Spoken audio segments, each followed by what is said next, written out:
The Trump administration releases its final Waters of the U.S. rule. The new plan, called the Navigable Waters Protection Rule, removes millions of miles of streams and about half of the wetland areas from federal protection.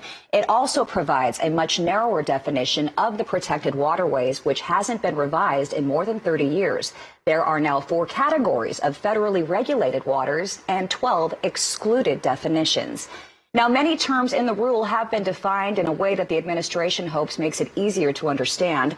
Scott Yager with the National Cattlemen's Beef Association joins us now with further perspective. Thanks so much for joining us, Scott. And let's start with some of the highlights of the new rule and your main takeaways. Sure. So the big thing here is that this new Navigable Waters Protection Rule corrects the federal overreach that we saw from the Obama administration in the 2015 WOTUS rule. So really, this is fixing something that probably shouldn't have happened in the first place. This new Navigable Waters Protection Rule kind of corrects that overreach and scopes it back to a level where it appropriately honors the federal government's role to protect waters that are properly federal. We're talking about Mississippi River, the oceans, the territorial seas, tributaries, features that we all agree should get the protections of the Federal Clean Water Act, while smaller headwaters, like those smaller ephemeral features, those are left to the authority of the state and local governments to determine if they need to come in there and use their authority to regulate. So we think it strikes a balance here where it's providing rules that will protect water and allow water to continue to be clean, while also giving clear rules to farmers and ranchers across the country. Okay, so I mean, it offers a lot of promise. This legislation will benefit cattle producers if it goes through. We understand there's a lot of pushback that can be expected, though, from environmentalists. What are you hearing there? Well, the good news, it is through. So yesterday's signing of this rule finalizes it, and it becomes effective law in 60 days, meaning at the end of March of 2020, this new Navigable Waters Protection Rule will become effective law. Now, the question then is, we know that activist groups are litigating just about every Trump administration initiative. Right. And we expect that this will be litigated, and then at that point we'll have to see where it goes.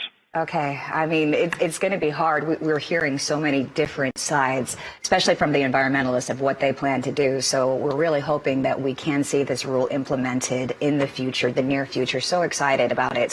What do you think we see going down the next year or so when it comes to seeing this go through? Are farmers going to be able to really capitalize on it right away? Yep. So the action this week finalizes a regulatory rulemaking that has been in progress for the past year. So it's gone through a public comment process. A lot of farmers and ranchers commented on it throughout that process over the past year. And now, with the rule being finalized this week, it is going to become official. So we think that this is a really good action. It is the last regulatory step in the process, so it is a done deal now. So farmers and ranchers across the country, my message to them is, listen, we can all take a victory lap on this, and you can all rest easier knowing that some power has been put back in the hands of farmers and ranchers and landowners across the country, meaning you're not going to have the federal government coming out and regulating the smallest of water features on your property. And then we'll go from there, right? And going back to the court piece, because that's the next one coming up, this issue has been before the Supreme Court 3 different times since 1985. I expect that this Trump administration rule will probably find its way back in front of the Supreme Court over the next several years, and then hopefully we'll have finality on it. Okay, there's so much at play here. Just defining what navigable waters are in this process has been so hard. Thank you for bringing us some clarity. National Cattlemen's Beef Association Chief Environmental Counsel Scott Yager, really appreciate you joining us.